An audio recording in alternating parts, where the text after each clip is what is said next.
जब वो बारिश में ज्यादा ध्यान न देते हुए काम पर जाने के लिए लेट हो रहा था। वो एक कॉल में इतना बिजी था कि ध्यान न देते हुए उसने सड़क पर टैक्सी रोकने की कोशिश की। तभी एक हॉर्न बजा जिससे उसकी आंखें चमकी और अचानक से टायर्स के जोर से घिसने की आवाज सुनाई दी। इसके बाद हमें लुइजा क्लार्क नाम की एक लड़की दिखाई जाती है जो एक बहुत ही चुलबुली और हंसमुख लड़की है। उसके चेहरे पर हमेशा मुस्कान रहती है। वो कैफे में एक वेट्रेस है। अपने चटकीले रंगीन कपड़ों में वो चेहरे पर मुस्कान लिए कैफे में कस्टमर्स को कॉफी, चाय, केक्स वगैरह सर्व करती है। उसे अपनी जिंदगी में बहुत कुछ नहीं चाहिए। उसकी ठीक कट रही थी, लेकिन फिर एक दिन कैफे बंद हो गया और उसके बॉस ने माफी मांगते हुए कहा कि अब तुम्हारी नौकरी भी नहीं रहेगी। फिर हम लुइजा को उसके घर पर देखते हैं जो बहुत मिडिल क्लास था। सब लोग काम करते थे लेकिन फिर भी मुश्किल से बस गुजारा चल रहा था। फिर रात के खाने पर इस बात को लेकर बहस हुई, लेकिन लुइजा की माँ को यकीन था कि वो जल्दी ही कुछ नया ढूंढ लेगी। इसके बाद अगली सुबह लुइजा अपने बॉयफ्रेंड पैट्रिक से लोकल एथलेटिक्स ट्रैक पर मिली। उसने उसे हौसला देने की कोशिश की और कहा कि रुकना मत, दुनिया में भरी पड़ी है नौकरियाँ, तुम डरो मत, जरूर नौकरी मिलेगी। लेकिन नौकरी ढूंढने की कोशिश लगातार करते रहना। अब लुइजा के पास खोने को था ही क्या, इसीलिए वो एक एम्प्लॉयमेंट ऑफिस में गई। मगर वहाँ पता चला कि पिछले कुछ समय में उसने कई नौकरियाँ ट्राई की, लेकिन कोई भी उसके लिए सही नहीं लग रही थी। अब सिर्फ एक नौकरी बची है जो शायद उसके काम की हो। ऑफिसर ने बताया कि ये केयर टेकर की नौकरी है, यानी कि उसे एक अपाहिज हो चुके आदमी का ख्याल रखना होगा। इसके लिए कुछ खास एक्सपीरियंस की जरूरत भी नहीं है और ये लुइजा के लिए एकदम परफेक्ट जॉब थी, इसीलिए उसने बिना सोचे समझे हाँ भी कह दिया।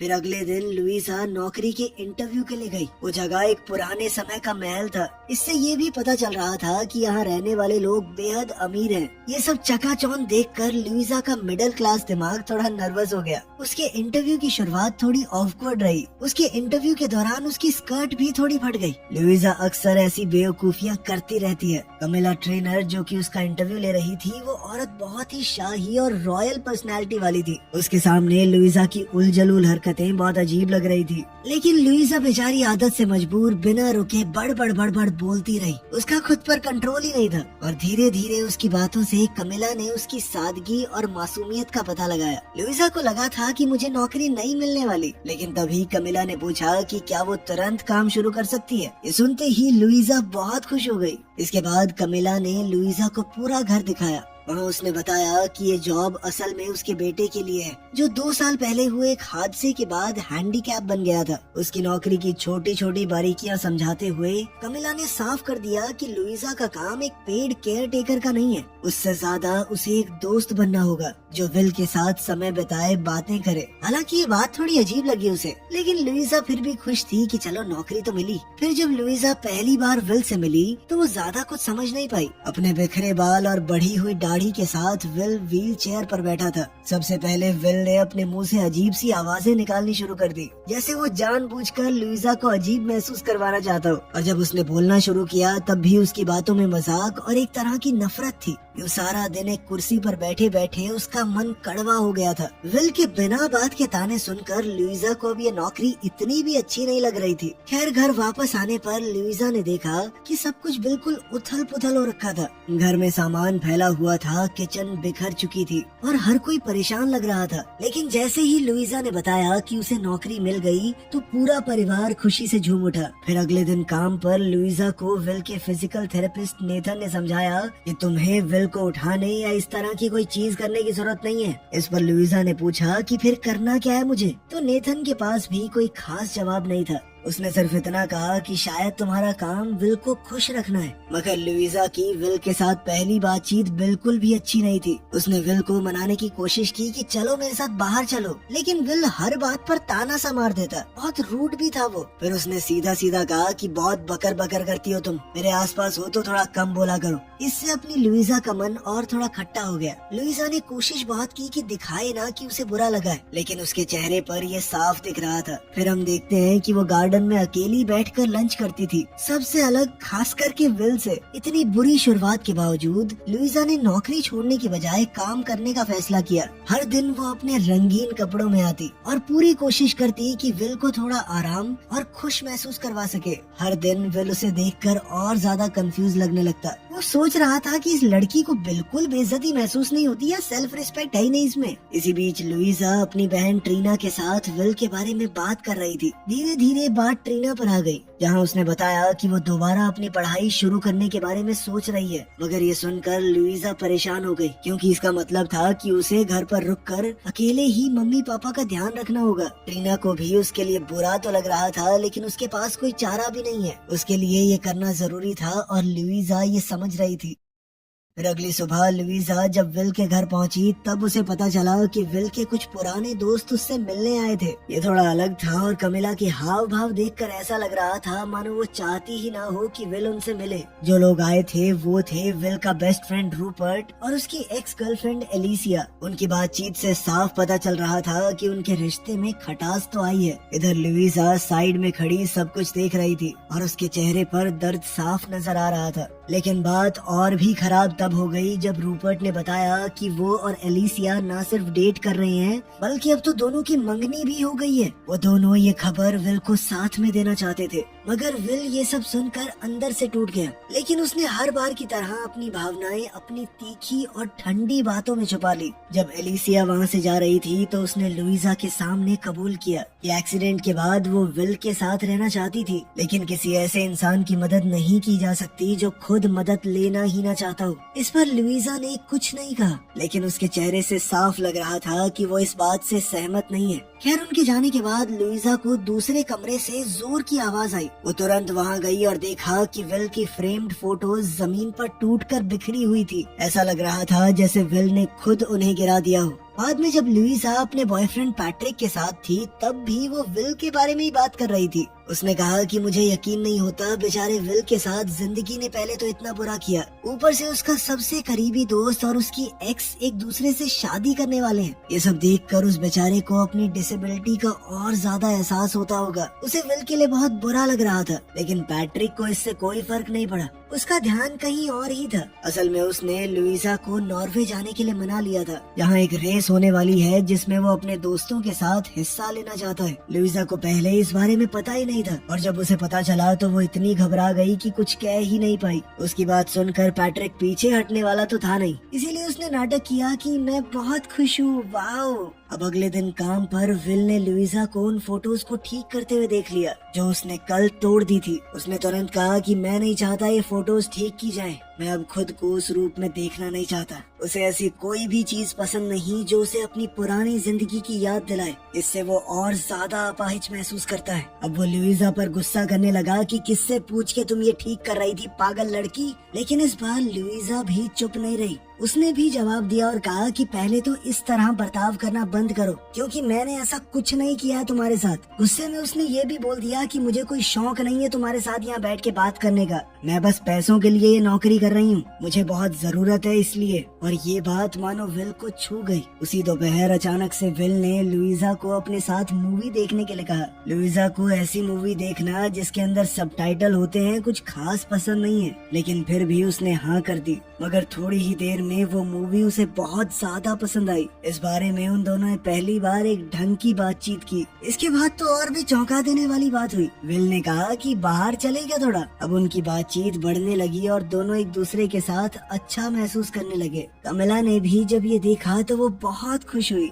खैर, फिर हॉस्पिटल की एक ट्रिप के दौरान नेथन ने लुइजा को साफ साफ समझाया कि विल की जिंदगी कितनी मुश्किल है। उसने बताया कि उसके ठीक होने का कोई चांस नहीं है, और सबसे बुरी बात ये थी कि अपनी इस हालत की वजह से वो बहुत ही आसानी से बड़ी बड़ी बीमारियों का शिकार हो सकता है। साथ ही उसने बताया कि उसे लगातार दर्द होता रहता है, वो कभी भी नॉर्मल नहीं होता, पता है। अब लुइजा समझ गई कि उसकी जिंदगी इतनी भी आसान नहीं थी जितनी विल दिखाने की कोशिश करता है।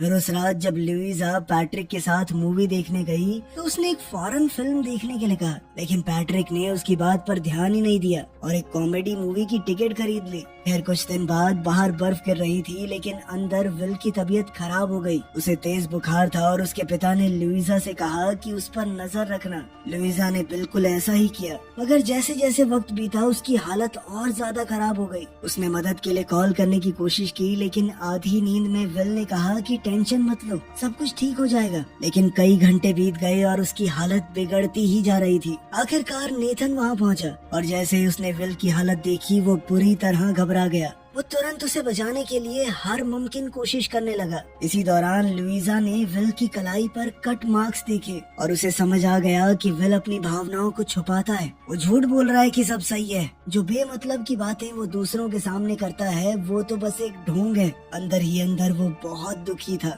उस रात लुइजा जरूरत न होने के बावजूद भी विल के पास ही रही। वो उसके पास बैठी रही और एक पुरानी बर्थडे वीडियो देखी जो उसके दोस्तों ने बनाई थी। उस वीडियो में विल एक बहुत ही अलग इंसान लग रहा था। वो एकदम जिंदा दिल, खुश और एनर्जेटिक था। खैर जब विल ने आंखें खोली तो उसने लुइजा को अभी भी अपने कमरे में देखा। दोनों ने और बातें की और उनके बीच दोस्ती बढ़ने लगी। धीरे धीरे विल का बर्ताव भी बेहतर होने लगा, लेकिन हालात एकदम से खराब हो गए जब लुइजा ने विल के माँ बाप को झगड़ते हुए सुना। तब पता चला कि विल ने एक अरेंजमेंट किया था कि वो 6 महीने बाद स्विट्जरलैंड में जाकर एक चैन की मौत लेगा। कमिला को एक माँ होने के नाते ये बात बिल्कुल गवारा नहीं थी। वो नहीं चाहती थी कि ऐसा कुछ हो, लेकिन विल के पिता को लगता था कि ये विल का फैसला है और उन लोगों का इसमें बोलने का कोई हक नहीं है। ये सब सुनकर लुइजा बहुत परेशान हो गई और उसने जॉब छोड़ने का सोचा, लेकिन उसकी बहन ने उसे समझाया कि कहानी का अंत ऐसे नहीं होना चाहिए, बल्कि लुइजा के पास अभी 6 महीने हैं जिसमें वो विल को दिखा सकती है कि जिंदगी इस तरह भी जीने लायक है, चाहे उसके हाथ पैर नहीं भी चलते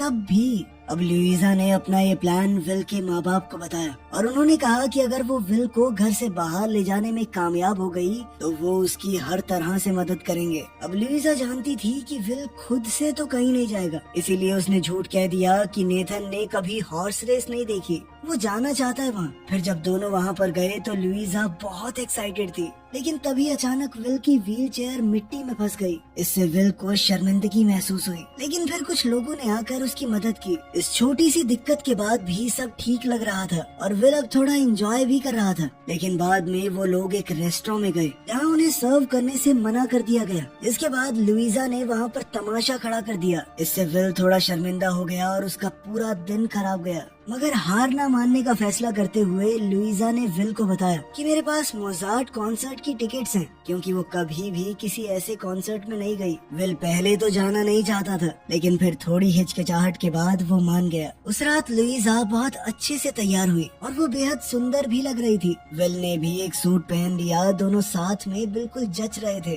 वो रात बहुत अच्छी रही और विल शो से ज्यादा लुइजा के साथ होने की खुशी महसूस कर रहा था। उसे ये सब इतना पसंद आया कि जब वो घर लौट रहे थे तो उसने कहा कि थोड़ी देर और गाड़ी में बैठकर म्यूजिक सुनते हैं। इस पर लुइजा ने तुरंत हाँ कर दी। फिर कुछ दिन बाद लुइजा ने अपने बर्थडे पर विल को अपने घर डिनर के लिए बुलाया। डिनर एकदम बढ़िया जा रहा था, लेकिन फिर पैट्रिक वहाँ आ गया और उसकी विल के लिए जलन साफ दिख रही थी। विल ने भी ये देखा और जानबूझकर और मस्करी करने लगा। वो लुइजा के साथ फ्लर्ट करने लगा ताकि पैट्रिक को और गुस्सा दिला सके। खैर फिर एक चिढ़े हुए पैट्रिक ने लुइजा को एक काफी अजीब सा नेकलेस गिफ्ट किया, जिसे लुइजा ने जानबूझकर नाटक करते हुए ऐसा दिखाया कि वाओ कितना प्यारा है, जबकि विल ने उसके लिए एक खास स्टॉकिंग ली थी और लुइजा को वो सच में बेहद पसंद आई, इतनी कि वो खुशी से नाचने लगी।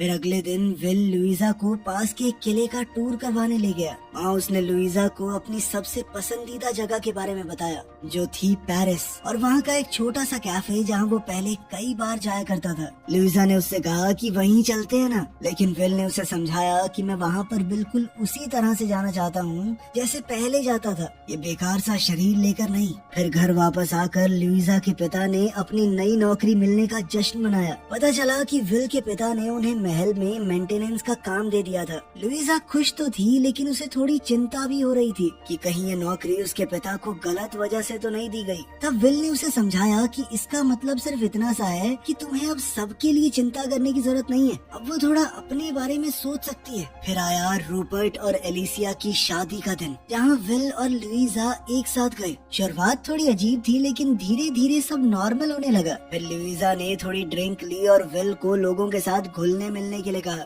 इसके बाद विल की एक दोस्त मैरी ने एलिसिया की बुराई करते हुए कहा कि उसने वक्त आने पर तुम्हें छोड़ दिया। उसने कहा कि विल एक खास इंसान है और लुइजा को खुश होना चाहिए कि उसे विल मिला। लुइजा भी उसकी इस बात से सहमत थी और ये दिखाने के लिए वो विल को डांस फ्लोर पर ले गई। लोग उन्हें देख रहे थे, लेकिन उन्हें किसी से कोई फर्क नहीं था। फिर रात का अंत हुआ जब विल सड़क पर व्हील चेयर को तेज भगा रहा था और लुइजा उसकी गोद में बैठी थी। वो दोनों साथ में हंसते हुए एंजॉय कर रहे थे। फिर अगले दिन विल की माँ को टेंशन हो गई कि वो पूरी रात बाहर था और नेथन को भी ये बात सही नहीं लगी कि विल ने शराब पी थी। लेकिन दोनों ने एक बदलाव महसूस किया कि विल पहले से ज्यादा खुश लग रहा है। इसके बाद हम पैट्रिक और लुइजा को साथ में ट्रेनिंग करते हुए देखते हैं। दौड़ते हुए जब वो अपनी हॉलिडे प्लान कर रहे थे, तब लुइजा को याद आया कि उस वक्त तो मुझे विल के साथ रहना है, देखो तुम्हें अकेले ही जाना पड़ेगा। ये सुनकर पैट्रिक गुस्से से फट गया। उसे लग रहा था कि लुइजा उससे ज्यादा समय तो विल को देती है। लुइजा ने उसे समझाने की कोशिश की कि ये जरूरी है, लेकिन पैट्रिक गुस्से में वहाँ से चला गया। उधर इतना सब होने के बावजूद भी लुइजा को पता चला कि विल अभी भी अपनी बात पर अड़ा हुआ है। उसने स्विट्जरलैंड जाने का प्लान कैंसिल नहीं किया, लेकिन उसने सोचा कि अगर वो एक लास्ट चांस दे तो शायद उसका मन बदल सकती है। तो अब उसने एक बड़ा हॉलिडे प्लान किया। पूरी जान लगाकर वो विल की जिंदगी बचाना चाहती थी। खैर, जाने से एक रात पहले पैट्रिक ने लुइजा को सरप्राइज दिया, लेकिन जब उसे पता चला कि लुइजा उसके साथ नहीं विल के साथ छुट्टियों पर जा रही है, तो वो और ज्यादा गुस्सा हो गया। उसे लग रहा था कि लुइजा उसे धोखा दे रही है। पैट्रिक बिना लुइजा की बात सुने वहाँ से निकल गया। खैर, उन दोनों का हॉलिडे एकदम परफेक्ट जा रहा था। वहाँ का मौसम एकदम खूबसूरत था और दोनों ने अपना दिन पूल और बीच के पास एंजॉय किया। फिर रात को जब बाहर तूफान चल रहा था, तो लुइजा ने विल की बेड पर लेटने में मदद की, लेकिन फिर मानो वो पल वहीं थम गया और वो उसके पास आकर लेट गई। सब कुछ भूल कर वो एक दूसरे के करीब आए और दोनों ने एक दूसरे को चूम लिया। वो पल बेहद खूबसूरत और हर तरह से परफेक्ट था। अगले दिन भी सब कुछ उतना ही अच्छा था और लुइजा खुद को बहुत खुश महसूस कर रही थी। लेकिन उस रात जब उसने अपने दिल की बात विल से कही, तो सब कुछ उल्टा पड़ गया। विल ने कहा कि मैं भी तुमसे प्यार करता हूँ, लेकिन उसने साफ कह दिया कि वो अपना इरादा नहीं बदलेगा। वो स्विट्जरलैंड अभी भी जाना चाहता था। लुइजा का दिल टूट गया और उसने कहा कि तुम कितने खुदगर्ज हो, लेकिन विल ने उसे समझाया कि वो ऐसी जिंदगी नहीं जी सकता, ये उसकी जिंदगी नहीं है। इसके अलावा विल ये भी नहीं चाहता था कि आगे चलकर लुइजा उन सब चीजों के लिए उससे नफरत करने लगे जो वो अपनी इस हालत की वजह से उसे कभी नहीं दे पाएगा। लुइजा उसकी कोई भी बात सुनने को तैयार नहीं थी। वो बहुत रोई। दिल टूटने के बाद वहाँ से चली गई। अजीब बात ये थी कि विल भी अंदर से उतना ही टूट चुका था। खैर, जब वो घर लौटे तब सब कुछ बदल चुका था। विल के माँ बाप को लग रहा था कि शायद अब कोई चांस है, लेकिन लुइजा का उदास चेहरा देखकर उन्हें अपने सबसे बड़े डर का एहसास हो गया। लुइजा ने उन्हें बताया कि वो चाहकर भी कुछ नहीं कर सकती और ये सुनते ही कमेला रो पड़ी। फिर उस रात लुइजा ने अपने परिवार वालों को सब कुछ सच बताया। उसकी माँ इस बात से बहुत गुस्से में थी, लेकिन उसके पिता बिल्कुल शांत रहे। उन्होंने समझाया कि तुम किसी इंसान को बदल नहीं सकते, तुम सिर्फ इतना कर सकते हो कि वो जैसे हैं उन्हें वैसे ही अपनाओ और उनसे प्यार करो, और साथ में ये उम्मीद कि ये प्यार काफी हो। तब लुइजा को समझ आया कि उसने बहुत बड़ी गलती कर दी है। उसे विल के आखिरी पलों में उसके साथ होना चाहिए था, ना कि उससे दूर। अब वो तुरंत स्विट्जरलैंड के लिए निकल पड़ी, जहाँ विल अपनी आखिरी सांसें लेने वाला था। वहाँ विल की जिंदगी के आखिरी दिन पर लुइजा ने बस उस तरीके से उसकी मदद की जो वो जानती थी। वो उसके साथ बेड पर लेट गई और दोनों एक दूसरे को पकड़कर चुपचाप लेटे रहे। ये उनके लिए बेहद खूबसूरत पल था। फिर कुछ दिन बाद हम देखते हैं कि लुइजा पेरिस में थी। वो उसी छोटे से कैफे में थी जिसके बारे में विल ने उसे बताया था कि वो उसकी फेवरेट जगह है। फिर हम सुनते हैं कि विल ने लुइजा के लिए एक आखिरी गुड बाय लेटर छोड़ा था। उस लेटर में विल ने दिल से लुइजा का शुक्रिया अदा किया और फिर उसे जिंदगी में आगे आगे बढ़ने को कहा। साथ ही लेटर में ये भी लिखा था कि उसने लुइजा के लिए एक बड़ी जायदाद छोड़ी है। अब उसके पास इतना था कि वो आखिरकार बिना किसी की जिम्मेदारी उठाए अपनी जिंदगी खुद के लिए जी सकती है। आखिर में लुइजा पेरिस की सड़कों पर घूम रही थी, जहाँ उसके सामने एक नई खूबसूरत जिंदगी उसका इंतजार कर रही